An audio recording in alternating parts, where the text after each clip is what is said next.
कभी ऐसा हुआ है कि आप किसी से बात कर रहे हो लेकिन वो आपकी बातों को हल्के में ले रहा हो? या फिर आपने किसी की मदद की लेकिन जब आपकी बारी आई तो वो आपको अनदेखा कर गया? दिल पर लगता है ना? वो पल जब आपको एहसास होता है कि लोग आपकी इज्जत नहीं कर रहे, आपकी बातों को सीरियसली नहीं ले रहे, आपको वो रिस्पेक्ट नहीं मिल रही जो मिलनी चाहिए।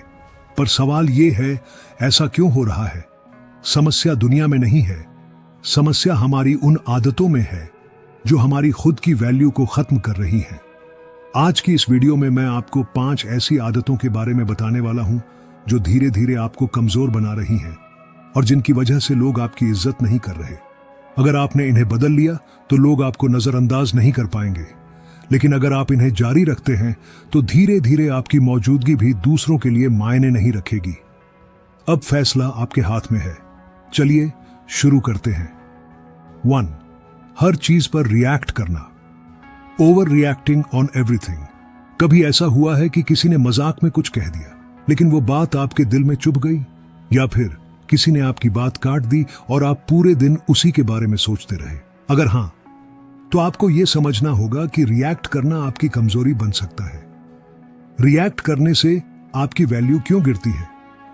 सोचिए, आप एक कमरे में बैठे हैं और कोई आपको जानबूझकर परेशान करने की कोशिश करता है।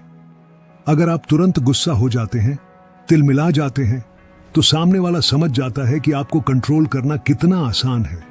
दूसरी ओर, अगर आप शांत रहते हैं, मुस्कुरा देते हैं या फिर इग्नोर कर देते हैं, तो वही लोग असहज महसूस करने लगते हैं। स्टोइक दार्शनिक सेनेका कहते हैं, अगर तुम हर मूर्ख पर गुस्सा करोगे तो खुद मूर्ख बन जाओगे। सोचिए, आपके गुस्से का फायदा किसे हो रहा है? दूसरों को। आपका ध्यान भटक रहा है, आपकी एनर्जी बर्बाद हो रही है और आप उस इंसान के हाथों की कठपुतली बन रहे हैं। तो फिर क्या करें? स्टोइक तरीका।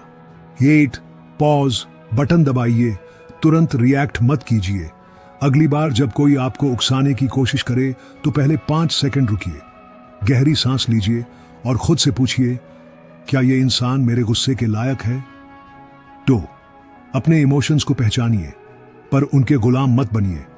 स्टोइक्स कहते हैं, इमोशंस आना गलत नहीं, लेकिन उन पर पूरी तरह बह जाना गलत है। अगर आपको गुस्सा आ रहा है तो इसे नोटिस कीजिए, इसे एक्सप्रेस करने से पहले खुद को कंट्रोल कीजिए। 3. शब्दों की ताकत को समझिए। सामने वाला जो भी कह रहा है उसे अपनी असली वैल्यू मत समझिए। अगर कोई आपको बेवकूफ कहता है तो क्या आप वाकई बेवकूफ बन जाते हैं? अगर कोई आपकी बेइज्जती करता है तो क्या आपकी असली इज्जत कम हो जाती है? नहीं, असली इज्जत वो है जो आपके एक्शन से बनती है, न कि दूसरों की बातों से। 4. बुद्धिमान लोगों को ऑब्जर्व कीजिए। इतिहास के महान स्टोइक दार्शनिकों को देखिए, मार्कस ऑरेलियस, सेनेका, एपिक्टेटस। क्या उन्होंने हर विवाद का जवाब दिया? नहीं, वे सोच समझकर बोलते थे और जब जरूरी होता तभी जवाब देते थे। असली ताकत किसकी होती है? उसकी जो अपनी भावनाओं को काबू में रख सके, उसकी जिसे कोई बाहरी चीज आसानी से हिला ना सके, उसकी जो शांत रहते हुए भी सबसे शक्तिशाली दिखे। अब सवाल आपसे, आप किस तरह के इंसान बनना चाहते हैं? वो जो छोटी छोटी बातों पर बौखला जाए, या वो जो शांत रहे और अपनी वैल्यू बनाए रखे? कमेंट में बताइए। अब मैं रिएक्ट नहीं, एक्ट करूंगा। तो हर किसी को खुश करने की कोशिश, पीपल प्लीजिंग। क्या आपको भी हर किसी को खुश करने की आदत है? कोई भी आपसे कुछ कहे और आप बिना सोचे समझे हां कह देते हैं। आप किसी को नाराज नहीं करना चाहते, इसलिए अपनी खुशियों की कुर्बानी देते रहते हैं। अगर हां, तो यकीन मानिए यही आदत आपकी वैल्यू को सबसे ज्यादा गिरा रही है। लोगों को खुश करने की आदत आपको कमजोर क्यों बनाती है? सोचिए, आप हमेशा दूसरों की जरूरतों को पहले रखते हैं। कोई आपसे फ्री में काम करवा लेता है और आप मना नहीं कर पाते। कोई आपकी मदद मांगता है जबकि आप खुद मुश्किल में होते हैं, फिर भी आप ना नहीं कहते। लोग आपको इज्जत नहीं देते, लेकिन जब उन्हें जरूरत होती है तो आपको जरूर याद करते हैं। यानी लोग आपको ग्रांटेड लेना शुरू कर देते हैं। स्टोइक विचारक एपिक्टेटस कहते हैं, अगर तुम सबको खुश करने में लगे रहोगे तो खुद से कभी खुश नहीं रह पाओगे। तो फिर क्या करें? स्टोइक तरीका। वोक ना कहना सीखिए बिना गिल्ट के। लोगों को आपकी मदद चाहिए, ठीक है, लेकिन क्या उन्होंने आपकी मदद की थी जब आपको जरूरत थी? अगर नहीं, तो बिना गिल्ट के ना कहना सीखिए। मुझे अच्छा लगेगा आपकी मदद करना, लेकिन अभी मेरे पास समय नहीं है।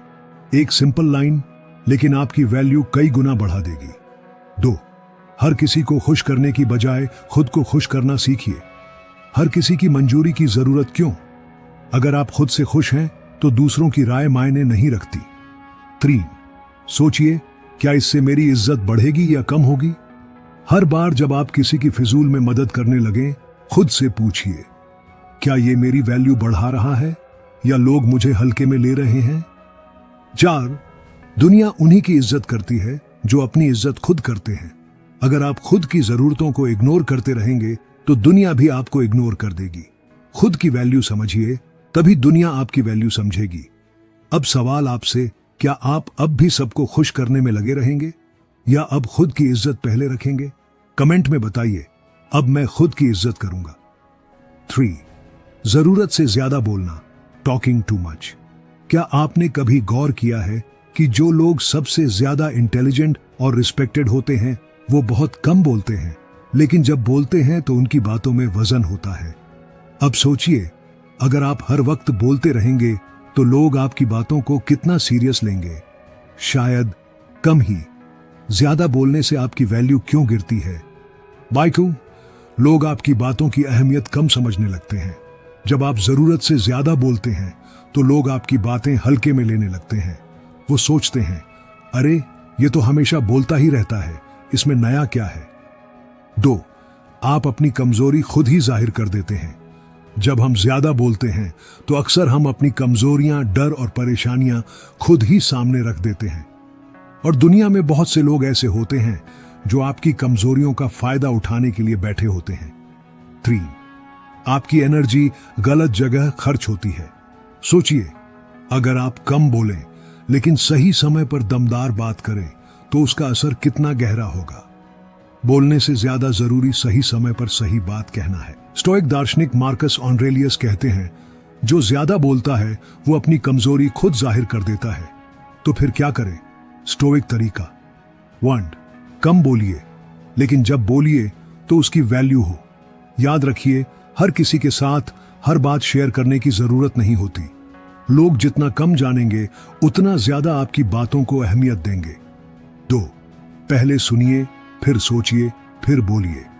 बहुत से लोग पहले बोलते हैं और बाद में सोचते हैं, लेकिन बुद्धिमान लोग पहले सुनते हैं, फिर सोचते हैं और फिर बोलते हैं। 3. रहस्यमयी बनिए, बी मिस्टीरियस। क्या आपने गौर किया है कि जो लोग कम बोलते हैं वे सबसे ज्यादा आकर्षक लगते हैं? लोग उनके बारे में जानना चाहते हैं, उन्हें समझना चाहते हैं। अगर आप हर चीज शेयर कर देंगे तो आपकी पर्सनालिटी का चार्म ही खत्म हो जाएगा। 4. अपनी बातों का वजन बढ़ाइए। अगली बार जब आप किसी से बात करें तो सोचिए, क्या मेरी ये बात वाकई जरूरी है? क्या इससे मेरी वैल्यू बढ़ेगी या कम होगी? दुनिया उन्हीं की सुनती है जो कम बोलते हैं लेकिन सही वक्त पर दमदार तरीके से बोलते हैं। अब सवाल आपसे, आप क्या चुनेंगे? ज्यादा बोलकर अपनी वैल्यू गिराना या सोच समझकर बोलकर अपनी इज्जत बढ़ाना? कमेंट में बताइए। अब मैं सोच समझकर बोलूंगा। देखो, इनर बूस्ट सिर्फ एक चैनल नहीं, ये आपकी लाइफ को बदलने का एक तरीका है। अगर आप चाहते हैं कि लोग आपकी इज्जत करें, आप मानसिक रूप से मजबूत बने और हमेशा एक कदम आगे रहें, तो आपको सही ज्ञान चाहिए। वो ज्ञान जो इतिहास के सबसे ताकतवर लोगों ने अपनाया था। यहां आपको मिलेगा स्टोइक फिलॉसफी, जो आपको अंदर से मजबूत बनाएगी। चाणक्य नीति, जो आपको दुनिया की असली चालाकी सिखाएगी। पावरफुल माइंडसेट, जो आपको भावनाओं के खेल में जीतना सिखाएगा। यहां फालतू की बातें नहीं, सिर्फ वो सीख है जो आपको सच में स्ट्रांग बनाएगी। अगर आप भी अपनी लाइफ में एक असली बदलाव चाहते हैं तो अभी सब्सक्राइब करें, क्योंकि दुनिया उन्हीं की सुनती है जो खुद को मजबूत बना लेते हैं। आज आपने 3 बेहद जरूरी बातें सीखी, 3 ऐसी आदतें जो आपकी वैल्यू खत्म कर रही थी। 1. हर चीज पर रिएक्ट करना। जब आप हर छोटी बात पर गुस्सा होते हैं या परेशान हो जाते हैं तो लोग आपको कंट्रोल करना सीख जाते हैं। अब से आप रिएक्ट नहीं बल्कि एक्ट करेंगे। 2. हर किसी को खुश करने की कोशिश। जब आप हर किसी को खुश करने में लगे रहते हैं तो लोग आपको ग्रांटेड लेना शुरू कर देते हैं। अब से आप अपनी वैल्यू खुद तय करेंगे, दूसरों की मंजूरी नहीं मांगेंगे। 3, जरूरत से ज्यादा बोलना। ज्यादा बोलने से आपकी बातें कमजोर लगती हैं, लेकिन जब आप सोच समझकर बोलते हैं तो आपकी हर बात की अहमियत होती है। अब से आप कम बोलेंगे लेकिन गहरी बातें करेंगे। अब फैसला आपके हाथ में है। आप वही इंसान बने रहना चाहते हैं जिसे लोग हल्के में लेते हैं, या वो इंसान जिसकी मौजूदगी ही उसकी ताकत होती है। अगर आप वाकई अपनी वैल्यू बढ़ाना चाहते हैं तो इन आदतों को आज ही बदलना शुरू करें और कमेंट में बताइए आज की सबसे जरूरी सीख आपके लिए क्या रही, क्योंकि बदलाव वहीं से शुरू होता है जहां आप उसे अपनाने का फैसला करते हैं।